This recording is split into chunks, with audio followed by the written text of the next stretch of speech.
이번 주 저녁 중에 가장 관심이 많이 집중되고 가장 많이 앞으로 오른 곳이 저는 골드코스트 마켓이라고 하는데, 이 골드코스트 마켓에 대해서 골드코스트에 있는 분들은 별로 이 마켓을 안 보시고 다들 시드니 사람들, 브리스베인 사람들, 멜번 사람들, 한국 사람들은 골드코스트에 관심을 가져요. 근데 정작 여기에 있는 분들은 관심을 별로 안 가져요.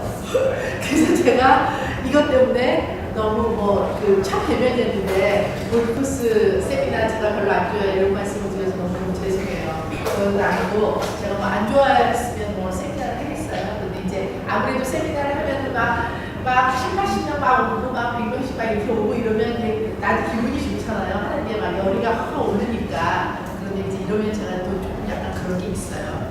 그래서 이제 이게 저도 이렇게 무대에 한 200몇 번을 쓰면 저도 엔터테이너 아닌 엔터테이너가 돼서 연예인이 돼서 이 관객들의 숫자에 정말 민감해지게 되는 것 같아요. 어쨌든 세미나 시작하도록 하겠습니다.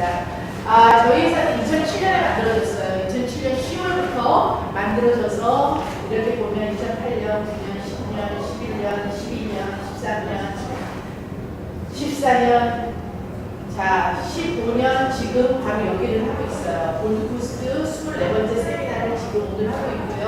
이때까지 이제 다음 주에 저희가 12월 11일 날 시드니 세미나, 시드니에서 퀸슬랜드 부동산 엑스포라는 것을 마지막으로 해서 올해는 이제 저희가 한 해를 다 마무리를 합니다. 그래서 저희가 지금 이렇게 보면 세미나를 하면서 거의 손님들은 70% 이상은 시드니 가요. 시드니 사람들은 시드니에서 부동산으로 부자가 된 경험들이 다 있어요.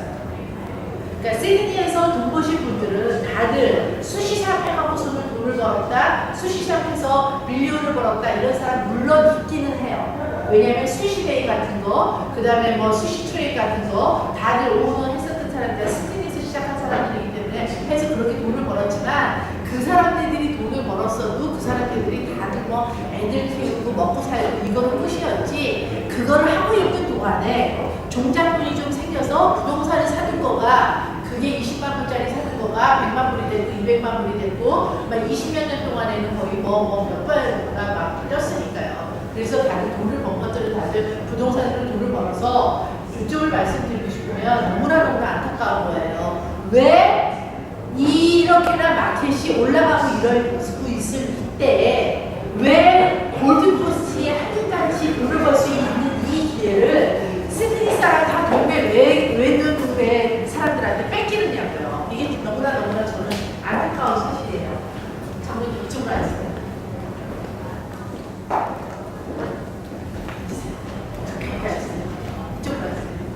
이쪽으로 앉으세요. 이쪽이 더 편하시고.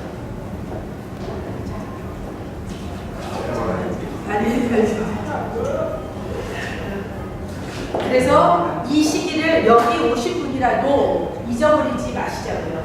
오케이? 자, 저희가 이제 비즈니스를 하면서 저희가 가장 힘든 것 중에, 그리고 가장 나름대로 갖고 있는 애로사항 중에 하나가 뭐였냐면, 시드니하고 한국에서 사람들이 부동산에 대해서 투자를 하고 싶어서 퀸슬랜드고 여기를 와갖고 저는 투자들을 하시는데, 다들 문제가 뭐냐면요, 우리나라 사람들이 어디를 여행한다고 할 때 가장 쓰기 싫어하는 돈이 뭘까요? 네? 가장 쓰고 싶어하지 않는 돈. 같이 좀 하자. 그렇지, 숙박비예요. 어코모데이션에 가장 돈을 쓰고 싶어하지 않아요. 그러니까 시드니에서 여기 오는 거 미리미리 잘 올가라이즈 하면은 50명 불리도 오잖아요. 그래서 양보 100불, 이건 아무것도 아니야. 부동산 그런 사람이. 그런데 살지 안 살지도 모르는데 호텔비를 200불, 300불은 내고 싶지 않아요. 그래서 이 딜레마 때문에 저희가 오랫동안 고민을 하면서 마련을 한 게 뭐였냐면, 바로 저희가 숙소를 마련한 거예요. 그래서 여러분들이 이게 보셨는지 모르겠는데, 로얄 패리스 리조트에 그 옆에 지금 지나가시면 썬랜드가 골드코스트에서는 큐어나고, 그 다음에 벤사체 호텔을 지은 썬랜드가 있잖아요. 그 썬랜드가 지금 지은 가장 최고의 빌딩이에요. 그러니까 최근의 빌딩, 가장 레이티스트 빌딩이고, 그 다음에 이게 작년에 2014년에 그 빌더 마스터스 어소시에이션이 하는 가장 잘 지은 빌딩으로, 넘버원 빌딩으로 상을 받은 어워드를 받은 필기인데 거기를 저희가 이렇게 이제 펜트하우스를 저희가 이렇게 수소를 만들었어요. 이건 이제 지금 뭐 상태가 저희가 조금 더 좋아졌는데 이것보다는 이런 식으로 만들어놨고 그 다음에 이제 서브 펜트하우스가 또 있어서 손님들이 이제 여기를 와갖고 뭐 시드니에서도 뭐 오시거나 해서 뭐 한국에서도 손님들 오시면 뭐 3박 4일 계신다든지 이런 식으로 할 수 있게끔 저희가 어코모데이션을 마련을 해놨어요. 그래서 이 어코모데이션은 뭐 자기네들이 관광으로 놀러 오는 사람들은 아니지만 브리스베인이나 시드니나 한국에서 부동산을 보러 오겠다라는 목적으로 해서 저희한테 부동산을 계속 보여달라고 하는 경우에는 저희가 뭐 한옥실은 아니고요. 어떤 경우에 1박 2일, 어떤 경우에 2박 3일을 저희가 어코모데이션을 제공을 해드려요. 그러니까 이게 이제 한국 사람들한테 굉장히 무지무지 좋은 거죠. 그래서 조금 손님들이 좀 많아졌다고 말씀을 드려야 되고 그런 상황이고요. 로얄 팔스 리조트는 여러분들 잘 아시니까 근데 저희가 그렇게 있고 저희 회사는 지금 이제 저희 시드니 세라시고 저희가 조금 레노베이션을 좀 달라졌는데 이게 골드코스트 사무실이고 저희가 서울에 사무실이 지금 있고요. 이렇게 되어 있는 회사고 다른 데는 뭐 이제 사무실이 다른 그 직원이 한두 명 일하는 경우도 있어서요. 저희는 지금 직원은 모두 다는 오늘 저걸로 보니까 18명 정도 돼요. 그래서 시드니, 멜번, 아들레이드, 브리스베인, 골드코스트, 캔버라까지도 있거든요.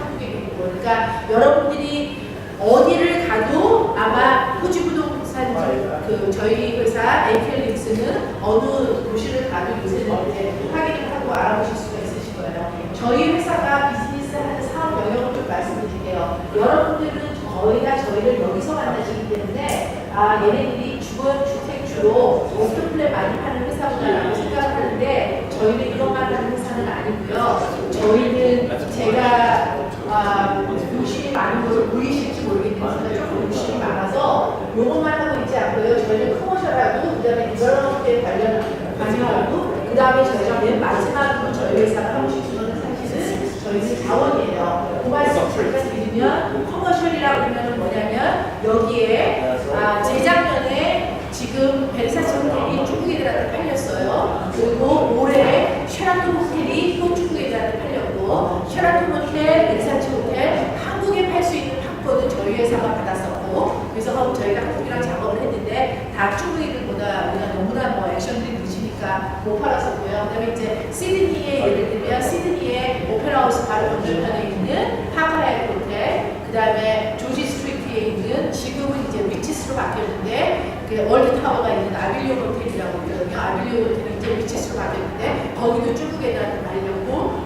파크라이트 같은 것도 일본 애들한테 팔렸어요. 어쨌든지 제가 이렇게 이제 호텔은 저희가 한 그동안에 이렇게 유명한 호텔 그 다음에 5스타 호텔 이상 거의 뭐 사실은 베르사체 호텔은 5스타도 사실은 넘는 호텔이거든요. 사실은 육성이라고 해도 되는데 왜냐하면 베르사체 호텔 같은 경우에는 전 세계 뭐딱 두 군데뿐이 없으니까요. 어쨌든지 그런 호텔을 저희가 할 거는 제가 이제 옛날에 호텔에 있었던 경험이 좀 있기도 하고 저는 호주에 저는 개인적으로 호주 산지 지금 27년 됐는데요. 호주에 살면서 가장 황금알을 낳는 비즈니스 중에 하나라고 생각하는 게 제가 생각하는 게 바로 호텔업이에요.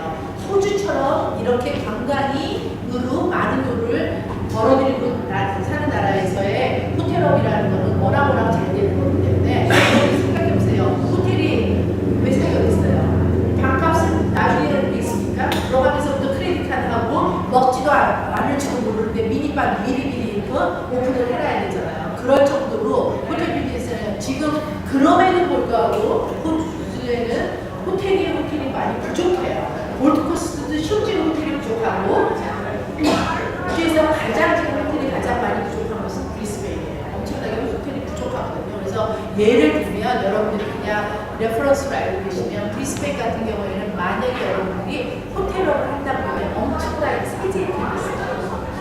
서포트를 세금으로 엄청나게 올리는데 세금을 안 내셔도 되고 좋아하는 것들이 있어요. 그다음에 이제 저희 회사가 마지막 성식이 있는데 이게 이제 무슨 소리냐면 땅이 있잖아요. 그 땅이 위에 있는 거 다 팔고요. 땅이 밑에 있는 것도 다 팔고 싶다라는 게 우리 회사가 갖고 있는 욕심이에요. 그래서 땅 위에 있는 게 부동산이잖아요. 그리고 땅 밑에 있는 게 자원. 그래서 자원 저희가 그래서 시작을 하게 됐습니다. 뭐 지금 내가 언젠가 자원을 한다 했는데 지금 언제든지 자원에 관한 일들을 저희가 하고 있어요. 그런 회사고요. 저희 회사는 여러분들이 가장 쉽게 데피니션을 하시면은요, 부동산 회사인데 저희는 임대를 안 해요.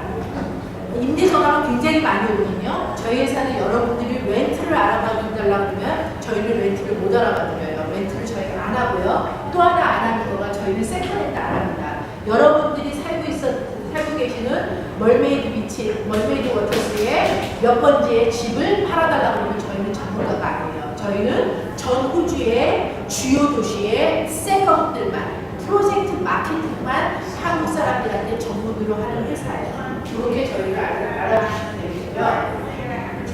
자, 이제 여러분이 부동산을 사시게 되면 이렇게 세 가지 파티가 필요해요. 저희가 있고, 파이낸스 프로그램 필요하고, 어카운턴트 필요하고, 솔리스터 필요하거든요. 근데 여기에서 제가 이때까지는 세미나를 하면서 뭐라고 했냐면, 솔리스터는 반드시 그 도시에 있는 솔리스터를 쓰셔야 된다라고 했어요. 그거는 오비어스하게 무조건 맞는 얘기고요. 플러스 또 하나가 뭐냐면, 앞으로 파이낸스 브로커도 점점 다른 도시의 사람들을 쓰시면 안 돼요. 이게 뭐냐면, 이게 왜 그러냐면, 그렇다고 지금 무슨 뭐 이게 법으로 나와 있는 거는 아니고요. 어떤 상황이냐면, 파이낸스 브로커가 특별히 시드니에서 엄청나게 장난을 친 사람들이 많았던 거예요. 그래서 그 장난을 많이 치면서 어떤 사람은 실제로 한국 사람이 아니지만 뭐 내셔널리티는 제가 정확하게 모르겠어요. 메이비 내 생각에 중국 사람일 것 같은데 실제로 깜빡이 들어간 사람이 있어요. 그러니까 파이낸스가 안 되는 사람들의 페이퍼를 엄청나게 만들어주고 이러면서, 그래서 지금은 어떠냐면 이렇게 전부 다들 이렇게 뭐 그게 옴부스맨이 됐던 간에 그렇게 다들 이렇게 워치하는 기관들에서 왜 도대체 퀸슬랜드의 부동산을 사면서 왜 네가, 그리고 네가 사는 것도 여기에서 사는데 왜 네가 시드니에 있는 브로커한테 행하고서는 그거를 파이낸스를 받았냐, 이거를 얘네들이 이상하게 생각합니다. 네? 그래서 여러분들한테 그거를 이상하게 생각한다는 건 그만큼 더, 그러니까 나 쪽에서 좋을 거가 없기 때문에 여러분들이 앞으로는 이제는 점점 다들 파이낸스 브로커, 어카운턴트, 솔리스터 다들 퀸슬랜드에서 사시면 퀸슬랜드에서 다 하신다라고 생각을 하시면 좋겠습니다.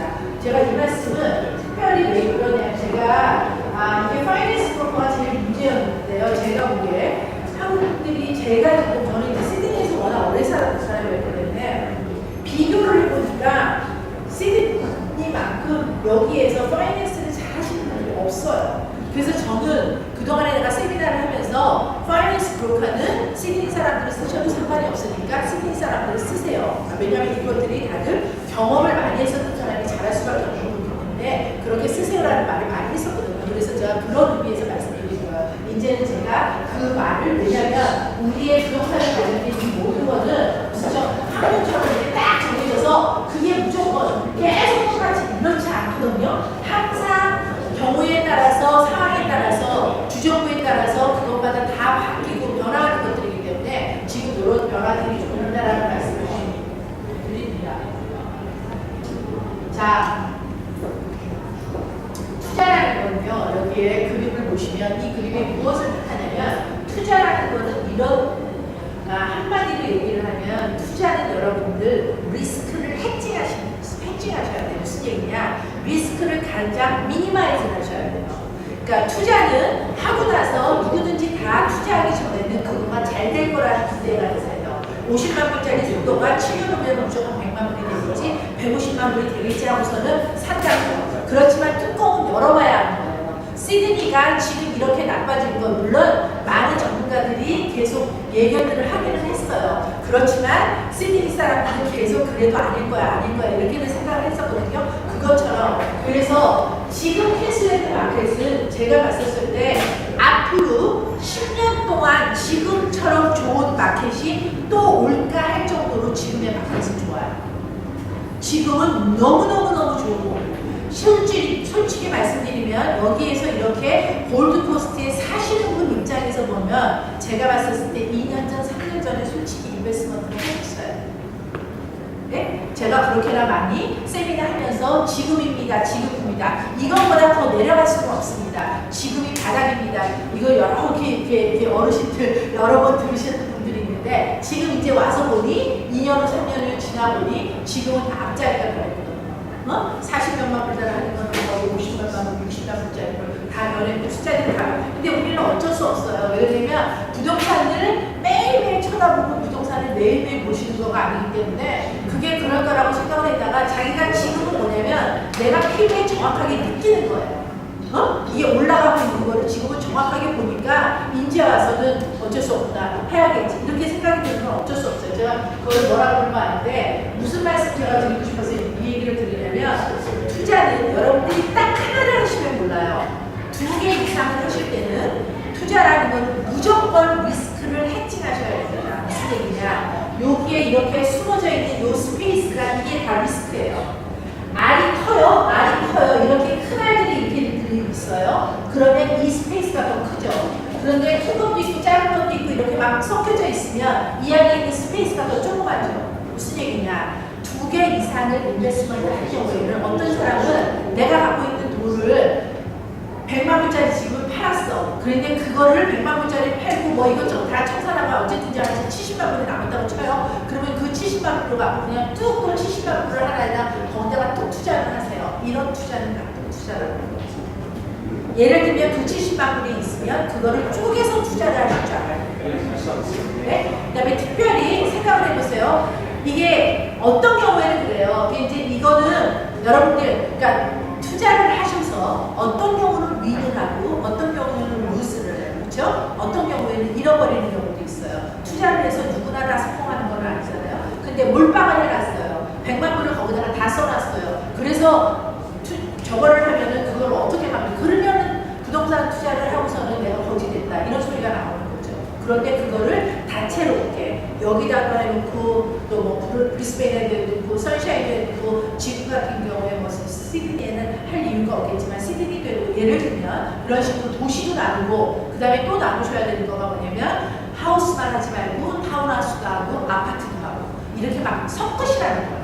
응? 제발 좀 그렇게 항상 그 마인드 좀 갖고 계시고, 특별히 막 이런 사람이 있어요. 나는 무조건 장담해. 이러고서는 똑같은 거를 예를 들면 이게 너무 마음에 든다고 여기를 두 채 사. 이런 투자는 안 좋은 투자예요. 될 거라고 생각하지만 안 됐었을 때를 생각을 해야 되니까. 여기 조금 지나가고요. 여러분들한테 조금 죄송한데 제가 지난주에 어금니를 뺐거든요. 그러고 나서 제가 일주일을 지금 아프고 제가 오늘 말을 못 나가는 사람이 처음이에요. 근데 지금 이게 걸리시네요. 자, 부동산을 투자를 하실 때는 시크릿 5라는 게 있습니다. 첫 번째가 뭐냐면 여러분들이 특별히 젊은 세대, 호주에서 지금 부동산을 제일 많이 갖고 있는 사람은 40개를 갖고 있다는 거예요. 여러분들은 제가 봤었을 때 지금 나이부터 뭐 많아야 지금 30대 초반으로 보이는데 더 많아요. 어쨌든지 그래서부터 앞으로까지 지금 이런 분들은 이렇게 30대 40대 이런 분들은요, 내가 봤었을 때 착신이 하면은요 얼마든지 내 나이가 65세까지 한 30개에서 40개 정도의 프로퍼티를 얼마든지 가질 수가 있어요.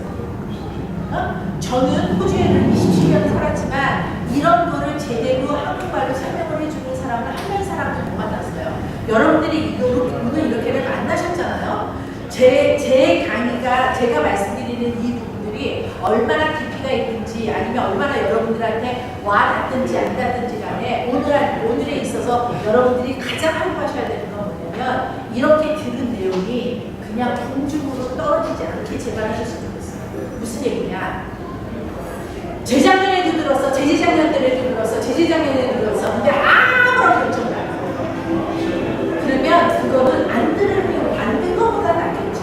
그렇지만 그거는 정보로서의 가치가 하나도 없는 거예요. 지금쯤은 여러분들 골드코스트가 작년에도 들은 얘기를 올해도 또 들었는데 지금도 안 해. 이런 시기가 지금은 아니에요. 여러분들 Please wake up. 내가 미치겠어요. 골드코스트 분들. 골드코스트는 이제 막 치고 올라가요. 언제까지? 내가 앞으로 20년, 30년까지는 못 주지만 무조건 2020년까지 여기는 무조건 올라갑니다. 뭐를 사시든지 무조건 올라가요. 남이 10만 불 올라갈 때 내가 15만 불 올라가는 20만 불 올라가는 데 차이지 여기는 무조건 올라가는 마켓이에요. 게임은 호주 역사상 시드니 올림픽 다음으로 가장 큰 행사예요.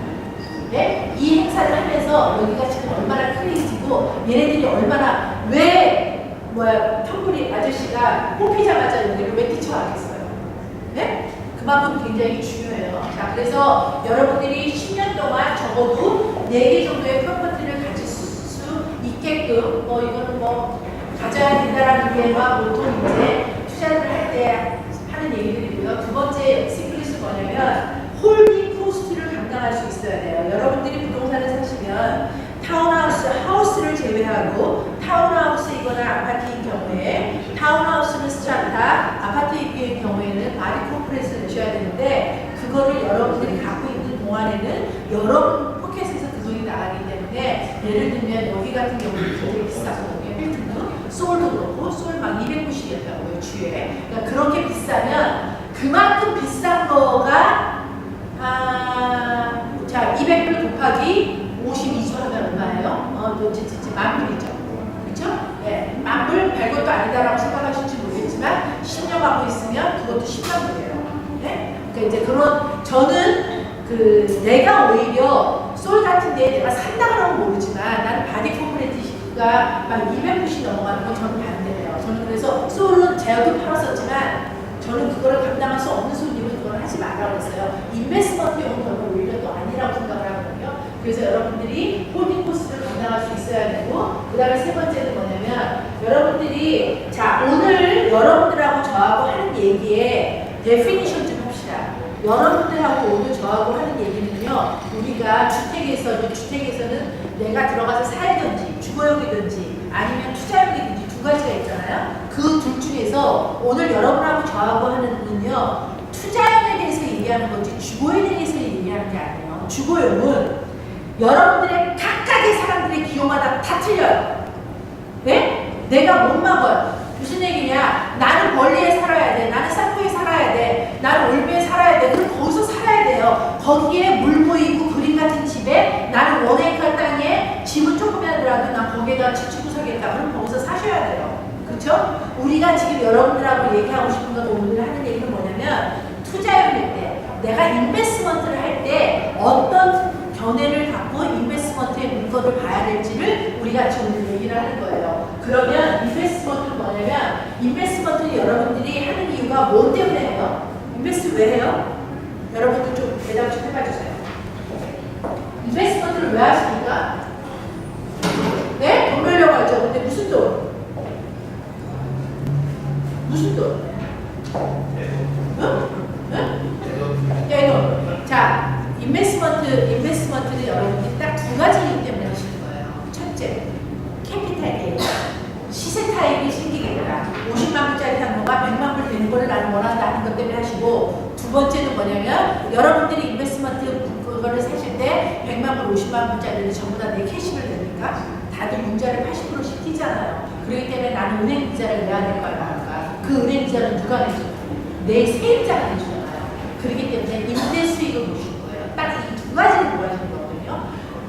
인베스트먼트는 시세 차익과 임대 수익 요 두 가지를 보고 여러분들이 하시는 건데 시세 차익과 임대 수익 특별히 호주에서의 우리가 부동산 공부를 할 때는 이 시세 차익이 높으면 임대 수익은 안 좋고 임대 수익은 좋으면 시세 차익이 떨어진다라는 거가 호주가 이때까지 전통적으로 다 그래요. 그러면 자 여러분들 우리가 이제 이 두 개의 뱀이 토끼를 잡아야 돼요. 근데 생각을 해보자고요. 시세 차익은 우리가 알 수 있어요. 모르잖아요. 5년이나 7년이나 시간이 지나야 돼요. 근데 임대 수익은 데이 1부터 이 사람들이 500불을 낼 건지 600불을 낼 건지 알잖아요. 예? 야 무슨 얘기냐? 이 두 개의 토끼를 다 잡고 싶은데 우리는 하나는 변수야. 그러면 우리가 더 신경 써야 될 게 어느 게인가요? 임대 수익에 더 신경을 써야 될 거 아니에요. 그렇죠? 그러면 임대 수익에서 보세요. 임대 수익에서는 그러면 또 어떻게 되냐면 임대 수익은 자 내가 여기 같은 경우에 서퍼스에다가 할 수도 있고 산거에 할 수도 있고 예를 들면 로드비치에다가 할 수도 있고 이렇다고 쳐요. 그러면 그 동네에 어떤 사람들이 많이 있을 때 그 사람들이 제대로 꼬박꼬박 나한테 렌트비를 잘 줄 수 있죠? 제대로 된 직장인을 갔어야죠. 그렇죠? 제대로 된 잡이 갖고 있는 데가 있어야 되죠. 그렇기 때문에 여러분들이 부동산, 투자용 부동산을 보실 때는 바로 이걸 보셔야 돼요. CBD 얼마나 근처에 있나. 그러면 CBD를 보는 이유는 뭐냐면 CBD에 뭐가 몰려있죠? 직장이 몰려져 있기 때문에 CBD가 중요한 거예요. 그렇죠? 그래서 그러니까 예를 들면 여기 같은 경우에 어떤 동네가 그렇다고 할 수 있어요? 어르신들 많이 모여 사는 동네. 그런 데는 렌트비가 잘 제대로 나올 거라고 우리가 크게 기대할 수 없잖아요. 그렇죠? 그러니까 CBD가 중요한 이유는 그래서 중요한 겁니다. 오케이? 그 다음에 이제 네 번째 중요한 건 뭐냐면요. 아까도 제가 말씀드렸는데 서킷이라는 거예요. 네? 서킷이라는 거예요. 서로 아는 사람들이에요. 서킷이라는 거예요. 그래서 아파트나 그 다음에 또 타운하우스냐 그 다음에 하우스나 이런 것들을 섞고 그 다음에 또 가능하시면 상업용 물건으로도 섞으라는 거예요. 네? 이런 식으로. 그 다음에 이제 다섯 번째는 뭐냐면요. 제발 여러분들 호주에 있어요. 저는 옛날에 미국에 조금 살았는데요. 미국에 갔더니 이런 말이 있더라고요. 미국에서 잘 살아오려면 바로 옆에 세 명이 있어야 됩니다.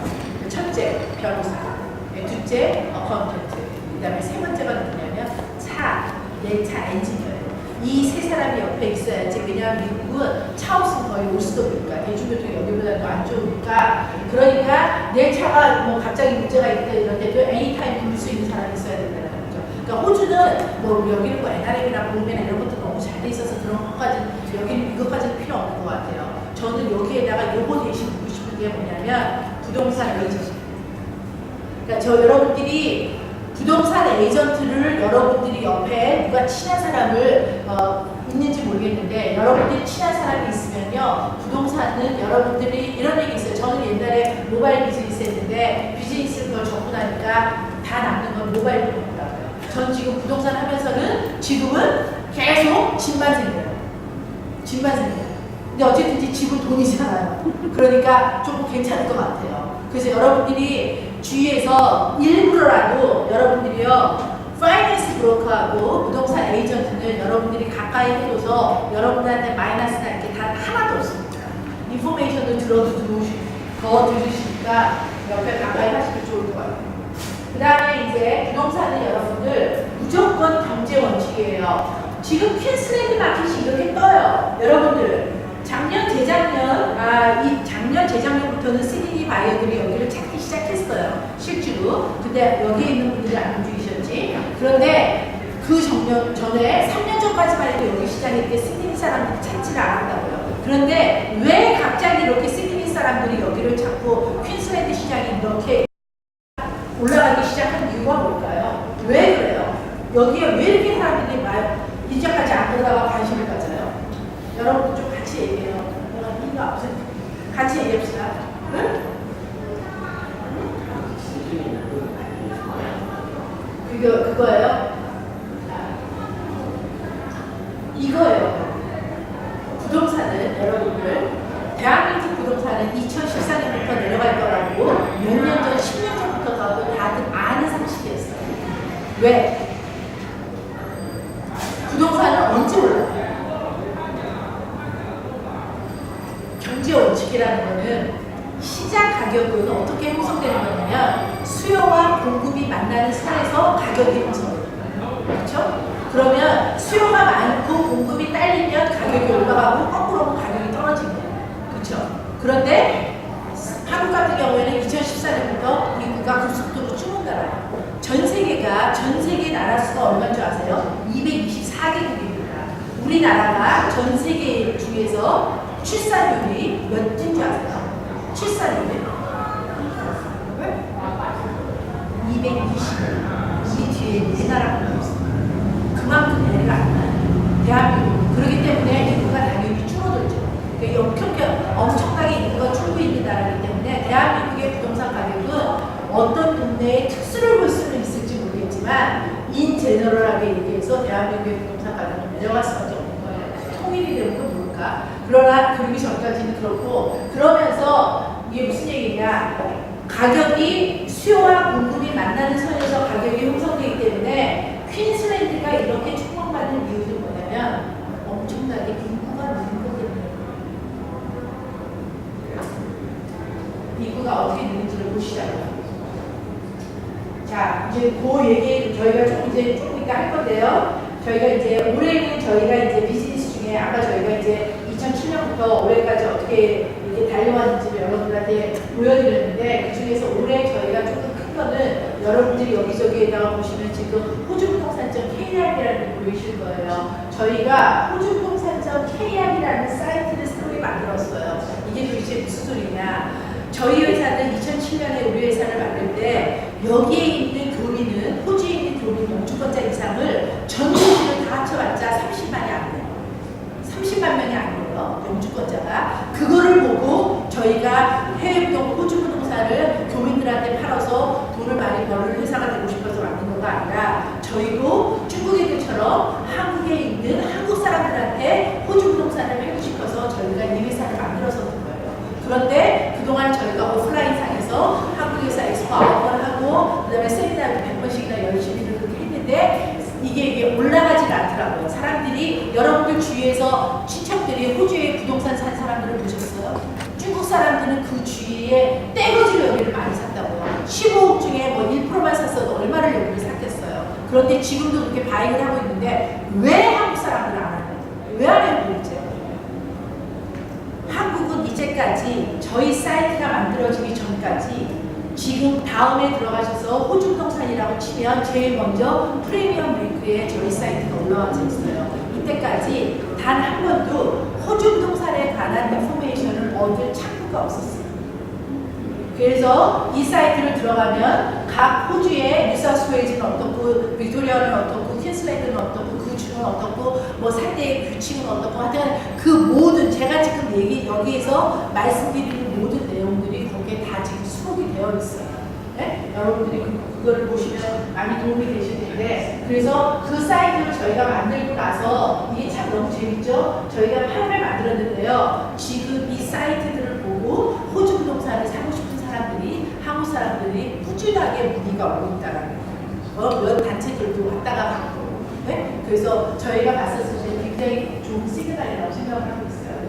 자, 여러분들이 한국에서 호주 부동산을 산다고? 네, 살 수 있습니다. 중국에 있는 사람들이 여기에 100만 불짜리 부동산을 살 때 자기네들이 전부 다 100만 불 여기다 캐시로 갖고 와서 사나요?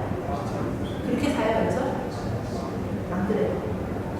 지금은 점점 타이트해져서 파이낸스를 조금 더 옛날보다는 많이 못 받지만 주로 다들 지금 전까지만 해도 파이낸스를 외국 바이어들은 70%까지 받을 수 있었어요. 여기에 국내 우리가 로컬 사는 사람은 80%를 받지만 근데 이제는 조금 타이트해져서 이제 정말 60% 50%를 내려가고 있기는 한데 어쨌든 간에 여러분들이 아셔야 되는 거는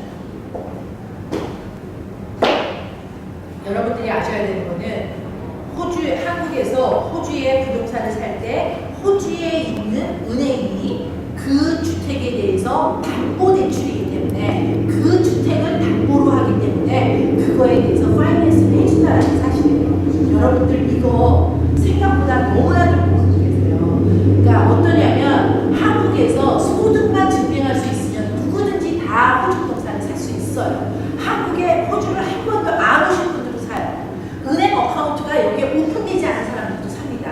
그렇게 지금 중국 애들이 사는 거예요. 중국 애들이 여기에 살고 있는 사람만 사는 게 아니라 전부 다 중국에 있는 베이징에 있는 애들, 뭐 상하이에 있는 애들이 한 번도 여기에 와보질 않고 사는 거예요. 그래서 한국에서 호주에다가 부동산을 살 때 이게 필요한 서류들이에요.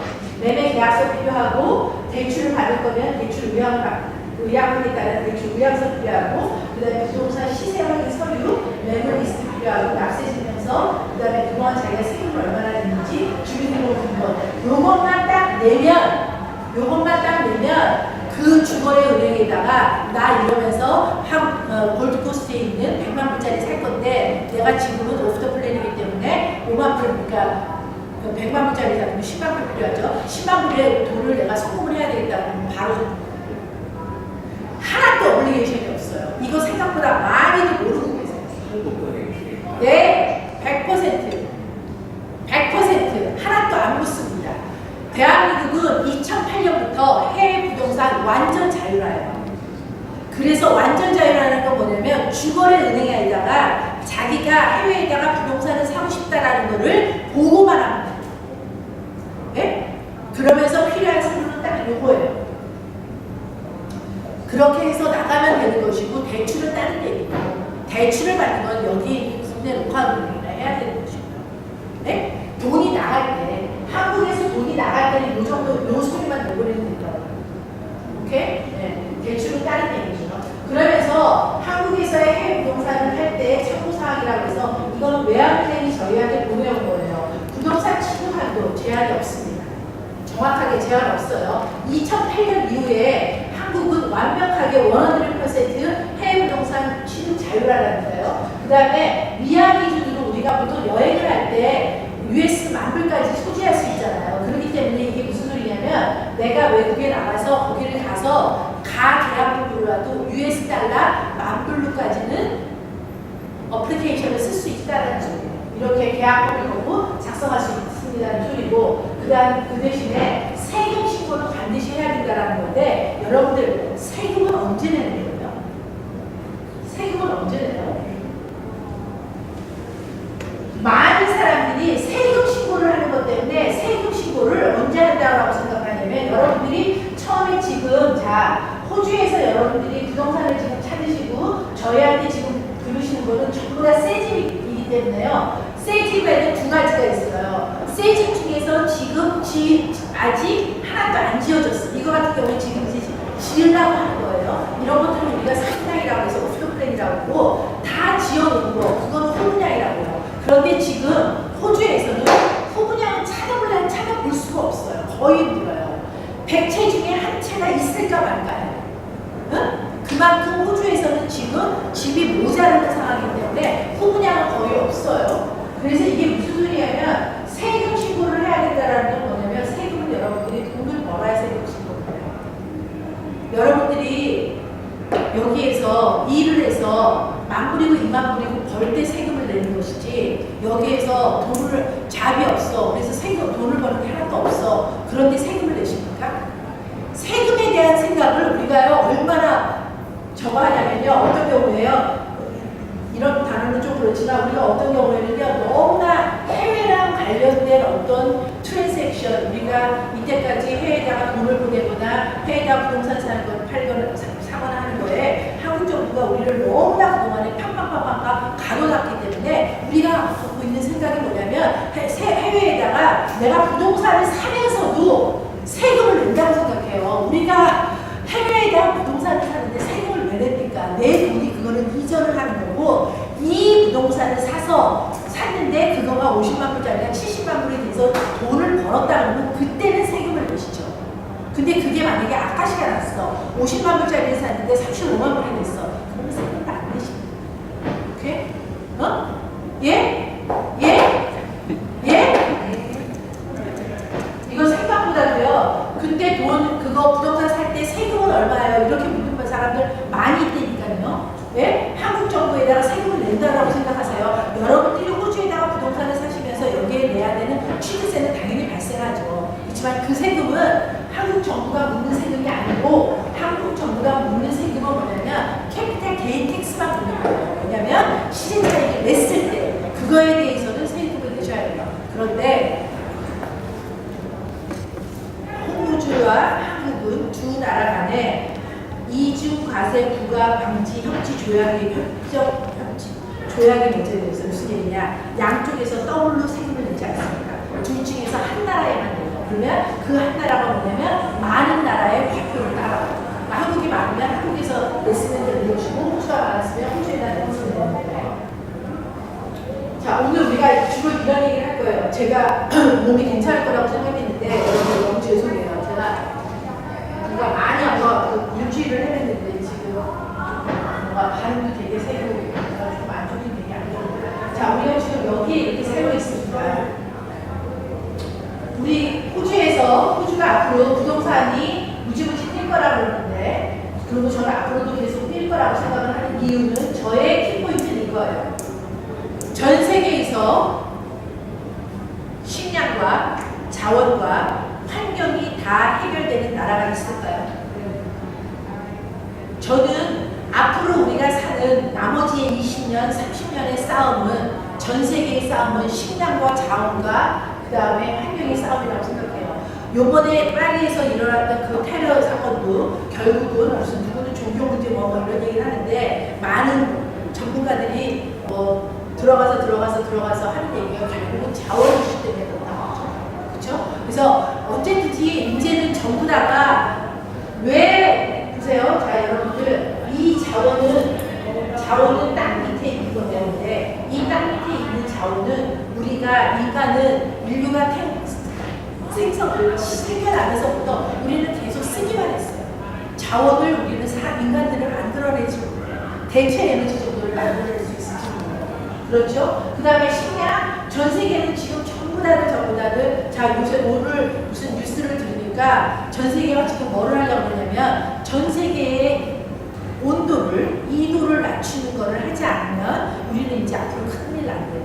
2도를 낮추는 작업을 한다고 그러더라고요. 그러니까 저 지구가 이렇게나 많이 우리가 지금 엄청난 것들을 우리가 다 쓰면서 지구 온도를 지금 너무나 높여려고 하잖아요. 그러니까 지구가 끓고 있잖아요. 그래서 지금 이제 남극이 다 없어진다는 거 아니에요. 남극이 없어진다나 북극이 없어진다나 어쨌든지 그 빙하설이 그거가 다 없어서 뭐가 내린다라는 거 아닙니까? 그러고 있는 상황에 그래서 전 세계에 봄, 여름, 가을, 겨울 사계절이 잘 있고 그것들이 제대로 됐어야지 식량이 제대로 된 식량이 우리가 먹을 수가 있는 건데 그렇지 못하고 있죠. 그래서 전 세계가 뭐 어떤 목사님이 그러셨다고요. 전 세계가 다 금바다가 나서 핵전쟁이 있어도 살아남는 땅이 바로 이 오세아니아 주라는 우리가 그런 호주에서 지금 살고 있는 거예요. 그래서 저는 이 식량과 자원과 환경의 나라 이 호주의 부동산 가격은 절대로 내려갈 수가 없다라고 생각을 하는데 그 중에서 이거가 제가 생각하는 12가지 이유인데요. 오늘 저희가 다 12가지 이유는 다 얘기를 못하고 제일 먼저 첫 번째 인구에 대해 먼저 할게요.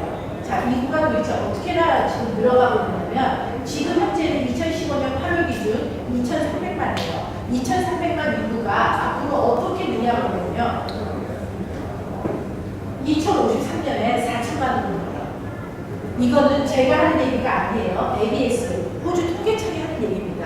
2050년까지 인구는 4천만으로 늡니다. 그러니까 여러분들 살고 있는 거에 다 인구가 더블이라고 생각하면 돼요. 지금 여러분들 골드코스트 살고 있는데 골드코스트 인구가 얼마야?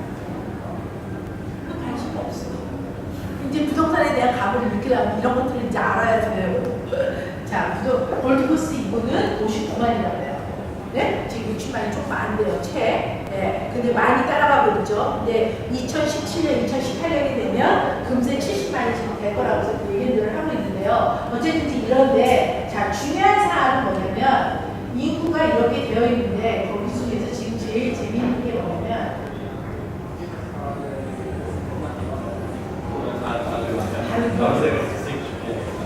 주변 인구가 지금 이렇게 되고 있다는 거예요. 보세요.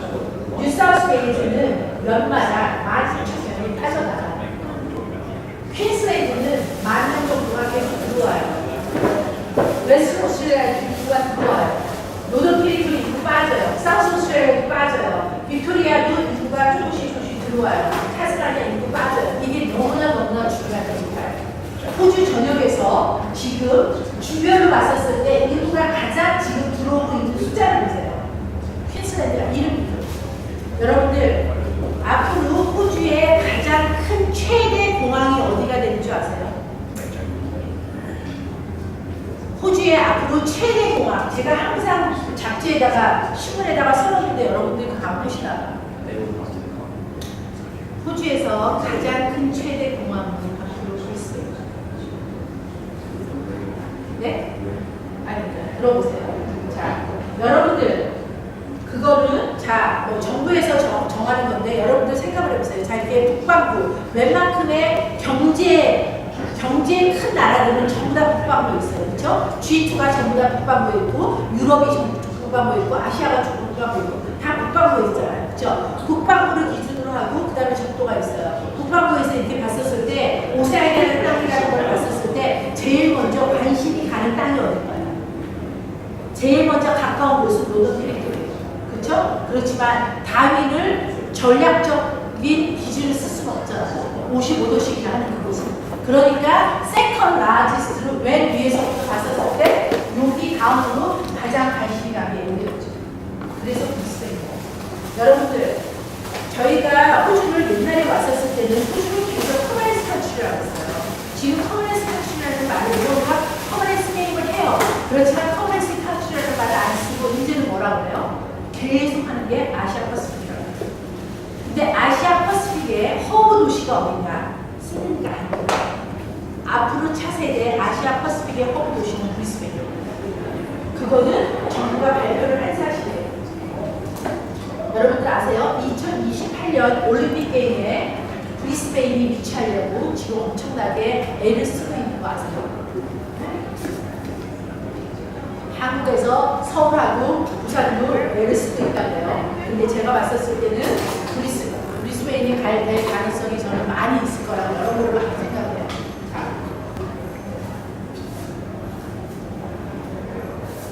제가 조금 저번 자료를 조금 많이 지나갈게요.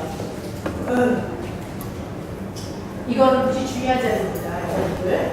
자, 우리가 영어를 못해서 지금 여기에 이민이 어려운 것이지 호주의 지금 이민 정책은 그렇게 어렵지 않습니다. 인도에도 엄청나게 정책을 했죠. 여기는 솔직히 말해서 그렇게나 피부를 못 먹어요.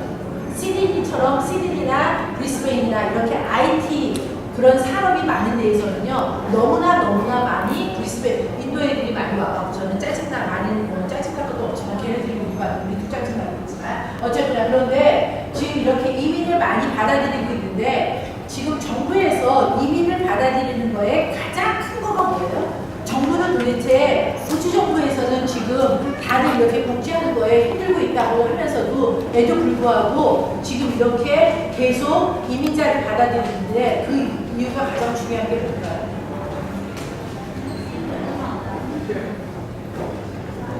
네?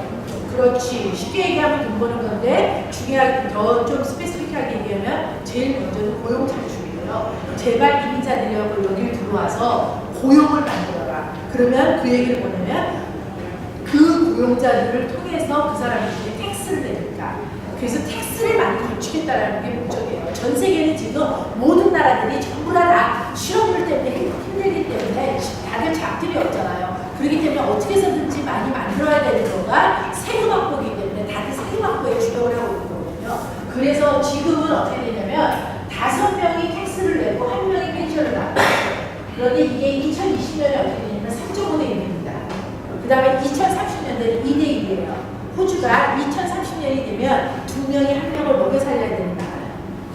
이렇게 되면 너무너무 심각하죠. 그래서 계속 지금 세금을 낼 수 있는 젊은 사람들, 특히나 IT하고 똑똑한 애들 계속 들어오라는 거예요. 그래서 지금 많이 들어오고 있는 상황입니다. 자, 여러분들이 이제 지금 호주의 부동산 근 10년, 15년 동안에 호주 부동산을 가장 많이 장난질, 나쁘게 얘기하면 장난질하고 호주 부동산을 이렇게나 크게 위상으로 높여놓은 거에 가장 큰 손은 그 누구도 부인할 수 없는 중국이에요. 그런데 여러분들이 다들 이제 중국에 대한 호주의 투자가 과연 앞으로 어떨 것이냐에 대한 얘기는 다들 학자들마다 얘기들이 전부 다 틀려요. 근데 여러분들이 이 중국이 호주의 투자를 앞으로 어떻게 할 것이냐, 멈출 것이냐에 대한 여러분들의 의견을 갖고 있어요. 아니면 이 사람이 아티클을 이렇게 하면 호주 부동산 이제 거품이니까 다 빠지겠다 이렇게 해석을 하고 이쪽으로 들으면 아직도 계속 오래 맨날 이 양쪽에서 왔다 갔다 할 수밖에 없어요. 그래서 내 솔루션이 있어야 되는데 저는 중국 애들의 호주 부동산 투자는 감히 앞으로 10년 동안이고 저는 그 잠깐 멈추다가 이렇게 할 수는 있지만 이런 이유로 줄어들 거라고 저는 생각하지 않아요. 그 비율 자체가 옛날에 왔었던 속도를 100km로 왔다 그러면 지금 약간 60km로 가든지 70km로 가든지 이 정도의 차이는 있지만 100으로 왔던 게 0으로 올 수도 없고 100으로 왔던 게 10으로 가는 것도 저는 없기 때문에 이렇다라고 생각해요. 요거를 여러분들랑 조금 쉐어를 하고 싶은데 첫 번째가 뭐냐면 중국은 유엔이 정한 사람이 숨 쉴 수 있는 공기 오염도 기준치의 9배가 됩니다.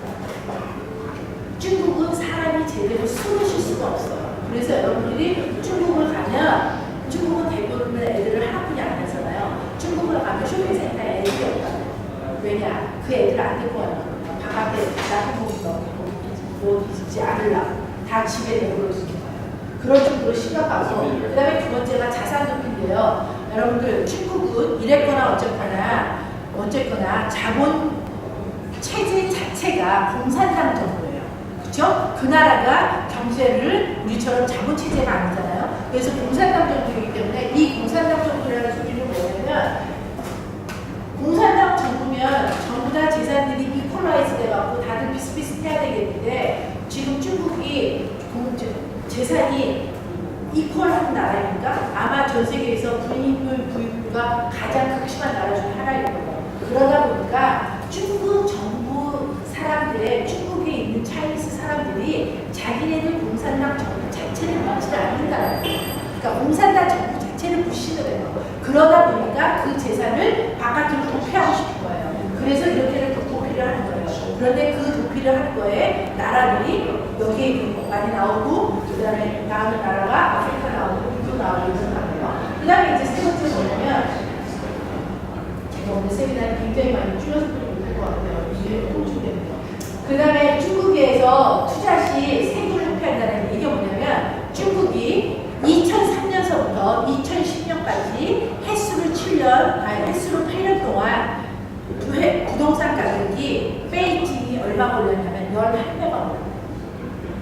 7년 동안에, 횟수로 8년 동안에. 그러다 보면서 2012년에 중국 정부가 만들어낸 제도가 뭐냐면, 1가구 2주택 이상을 살면 더 중과세를 내린다는 걸 만드는 거예요. 그래서, 그런데 이 사람들이 만약에 이거를 해외에다 투자하면 이거는 세금에서 제외가 돼요. 그러니까 이 사람들이 1가구 2주택으로 더 부동산으로 돈을 벌고 싶은데 국내에서 하면은 세금을 내니까 이 사람들이 바깥으로 들어오는 거예요. 그래서 이 법이 없어지지 않으면 중국에서 계속 이건 될 거라는 거고요. 그 다음에 섀도우 뱅킹이에요. 여러분들이 지금 이렇게 하면, 자, 이 제 그림자를 보고, 이거를 보고 여러분들이 저 손안간주 얘기 아세요? 무슨 소리냐? 그림자는 이렇게 우등우등하죠. 그 그림자를 보고 이게 딱 누군지를 여러분들 알 수가 없죠. 이거 굉장히 중요한 사항이에요, 여러분들. 지금 제가 말씀드린 이거는 여러분들이 제가 부동산 만나는 얘기하지 이러고 좋겠는데 제 세미나는 조금 그렇지 못해요. 이런 그 부동산은 이 경제에 따라서 움직여지는 거기 때문에 거시경제가 어떻게 변하고 있고 거시경제 어떤 팩트들이 호주 부동산에 대해서 지금 작용을 한다는 거에 대한 자기 나름대로의 갖고 있는 철학이나 자기 나름대로의 판단이 없으면 여러분들은 계속 헤매요. 지금이 맞았나? 지금이 맞았나? 부동산은 여러분들, 저희 같은 에이전트한테는 뭐를 물어보셔야 되냐면 뭐 살까를 물어보시는 거고, 시기는 본인이 정하시는 거예요. 사실은 골드코스트의 시기도 지금 제가 보는 강에서는 조금 더 늦었어요. 그나마 지금 하는 거는 2년 후에 하는 사람보다 낫겠죠. 그렇지만 2년 전, 3년 전에 했었던 거가 그때 바닥을 쳤었을 때, 소버린 아일랜드를 거의 반값으로 살 수 있었을 때, 그때 하셨어야 게 사실은 정답이었거든요. 근데 우리는 다들 뭐였냐면 더 내려갈 거라고 생각했었어요.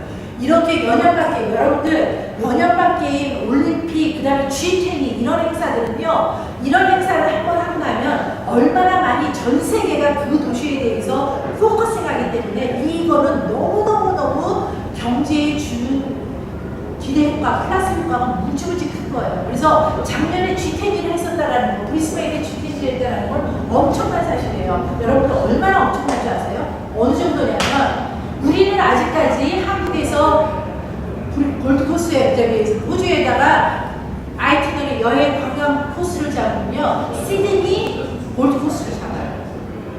중국 애들 발 빠른 애들 요새 어떻게 하는 줄 아세요? G10을 작년 2014년에 하고 난 다음에 요새는 걔네들은 제일 문제가 브리스베인이에요. 그리고 골코하고 위에서부터 차근차근 브리스베인하고 골코하고 시드니하고 서로 나가는 게 많죠. 뭐타라 여기 왔다가 이렇게 올라갔다가 다시 이렇게 그래도 위로 올라가는 건 마찬가지입니다. 그렇게까지 벌써 대륙에서는 그레이트 2, G2라는 엄청난 그런 공룡 같은 그런 차이니스 애들은 벌써 그런 감각에서 보고 있다라는 거예요. 섀도우 뱅킹이 뭐냐면, 이걸 왜 이렇게 제가 열을 우리가 전 세계의 경제 히스토리에 가장 큰 획을 그은 거가 대공황이고 그 대공황 이후에 가장 역사적인 사건이 우리가 겪었던 2008년의 GFC 글로벌 금융위기예요. 글로벌 금융위기 이후에 전 세계 경제학자들은 뭔가가 지금 여기에 있다는 거예요. 그래서 그거는 거의 경제 공황이 우리가 미국의 대공황을 겪었었던 그때만큼의 공황의 그런 큰 팩터가 있는데 그게 바로 뭐냐면 섀도우 백킹이라는 거예요. 섀도우 백킹이 뭐냐? 제가 이렇게 있으면 이 그림자 있죠? 이렇게 대충인 거예요. 무슨 얘기냐? 중국에서 자기네 자산이 100만 불이면 은행에서는 200만 불이나 300만 불을 꺼줄 수 있는 그런 대출 한도의 기준을 갖고 있는데 이거를 넘어서 10배, 100배를 꺼줘요. 그러니까 100만 불 있는 분들이 막 1억 불, 뭐 1000억 불 이렇게를 하는데 그거를 달러로 바꿔 나와서 바깥에서 지금 부동산을 샀다 이거예요. 그래서 작년 초에 캐나다가 중국의 투자 이민은 완벽하게 100% 모주가 안 받겠다라는 게 그 바탕의 배경이 바로 섀도우 백킹이에요. 이게 굉장히 지금 중요해요. 왜냐하면 여러분들 조금 있다가 바로 이거예요. 지금 이거는 바로 엊그저께 기사예요. 지금 중국 은행들이 줄줄이 도산합니다. 특별히 큰 은행들은 지금 괜찮아요. 아직까지. 밑에 은행들. 여기도 금융권이 제2금융권, 제3금융권, 제4금융권 이렇게들 있어서 그 밑에들이 지금 휘둘리기 시작한다는 거 굉장히 중요한 일이에요. 이렇게 되면 이제 그래서 이렇게 되면 이렇게 설